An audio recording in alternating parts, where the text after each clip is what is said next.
अच्छा, पिछली वीडियो में हमने कैंस्की की सिर्फ पिक्चर्स को डिस्कस किया था।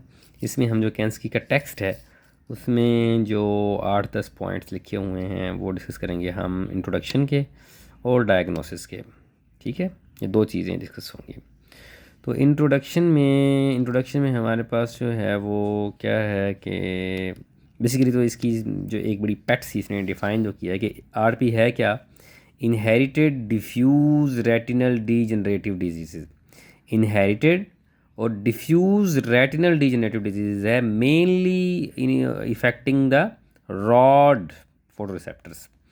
तो इसीलिए इसको अंधराता कहते हैं कि सबसे ज़्यादा तो इसकी जो सिम्टम्स के अंदर ही पे जो मेन सिम्टम आएगी पेशेंट के बाद जिसके साथ हमारे पास आएगा वो यही होगा, रॉड्स वाली सिम्टम्स के साथ आएगा पेशेंट कि मेनली इफेक्टिंग रॉड्स। अंधराता हो गया, रात को नज़र नहीं आ रहा और डार्क डेप्टेशन नहीं हो रही पेशेंट की, जो 90% है ये कंप्लेन होगी। और बाकी subsequent less mark degeneration of cones and retinal pigment epithelium, ये भी सिम्टम्स में आपके साइंस में आपको आरपी पिगमेंटेशन, क्योंकि आरपी भी कोई भी इफेक्ट कर रहा है, और आपको कलर कंट्रास्ट का भी सिम्टम मिलता है। तो बेसिकली इसकी डेफिनेशन से ही आप अपने सिम्टम्स और साइन को निकाल लेते हैं।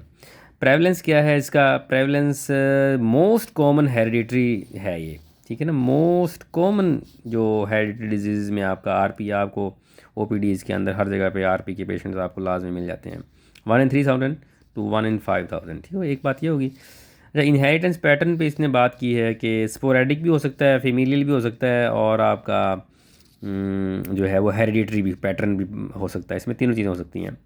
पेशेंट आया है पहली बार, जो है वो डायग्नोज हुआ है, फैमिली में कोई बंदा नहीं है तो स्पोरेडिक है, और फैमिली में भी एक दो बच्चे और भी हैं, सिबलिंग्स हैं, और प्रॉपर अगर हेरिडिटरी हिस्ट्री है तो फिर हेरिडिटरी हो जाएगी। इन दोनों चीज़ें हो सकती हैं ये।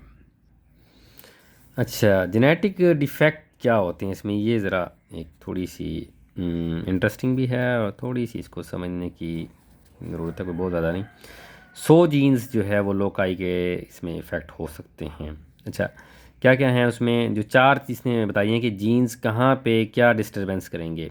ए इसने क्या बताया कि those affect the photo transduction cascade. जो फोटो ट्रांसडक्शन का पाथवे है, फोटो ट्रांसडक्शन पूरा एक टॉपिक है कि किस तरीके से हमारी जो लाइट है वो कैसे इलेक्ट्रिक सिग्नल्स में कन्वर्ट होती है और कैसे इसको ब्रेन परसेप्ट करता है, सारा आगे प्रोसेस है वो। फोटो ट्रांसडक्शन कैस्केड को डिस्टर्ब कर सकता है, और रेटिनॉइड साइकिल जो है वो डिस्टर्ब हो सकता है। ऐसे जीन्स डैमेज हो गए हैं जो कि रेटिनॉइड साइकिल को जिन्होंने चलाना था वो डैमेज हो गए। और सी में जो है वो फोटो रिसेप्टर स्ट्रक्चर को ही डैमेज बना है। मतलब बेसिकली तो ये सारा प्रोटीन है ना, आपके जीन्स कोड कोड कर रहे हैं प्रोटीन को। तो अब ये कि इसमें ऐसा भी हो सकता है कि फोटो रिसेप्टर का जो स्ट्रक्चर है वही प्रॉपर नहीं बना, तो इन दी एंड आपके सारे ये वो फोटो रिसेप्टर ही डैमेज हो रहे हैं। और डी के अंदर इसने कहा है कि बायोलॉजिकल कोई और भी जो है वो फंक्शंस आपके फोटो रिसेप्टर के या आरपी के कंप्रोमाइज़ हो सकते हैं। ठीक हो गया। तो बाकी इसने एक बात ये, हाँ, most cases of RP are A D inherited RP, अपना ऑटोसोमल डोमिनेंट है। जो आपके मोस्टली केसेस हैं वो हैं ऑटोसोमल डोमिनेंट। इसके अलावा एक्स लिंक्ड भी हो सकते हैं, रिसेसिव भी हो सकते हैं, और ऑटोसोमल रिसेसिव भी हो सकते हैं, लेकिन वो आपके लेस कॉमन हैं, और वो लेकिन ये है कि होते वो सवेर हैं।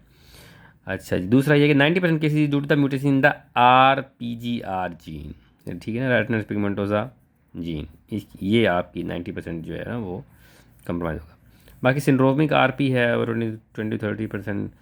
और इसमें आपके जो है ना वो these conditions are usually of autosomal recessive. जो सिंड्रोमिक हैं वो बेसिकली ऑटोसोमल रिसेसिव ज़्यादा होते हैं और उनमें माइटोकॉन्ड्रियल इनहेरिटेंस पाया जाता है। बाकी एलसीए लीवर कंजेनिटल एमरोसिस के साथ भी आरपी एसोसिएटेड हो सकती है, वो एक जो कंजेनिटल डिजीज़ है उसमें एक अलग से डिस्कस हो जाएगा। ये आरपी का थोड़ा सा इंट्रोडक्शन हो गया।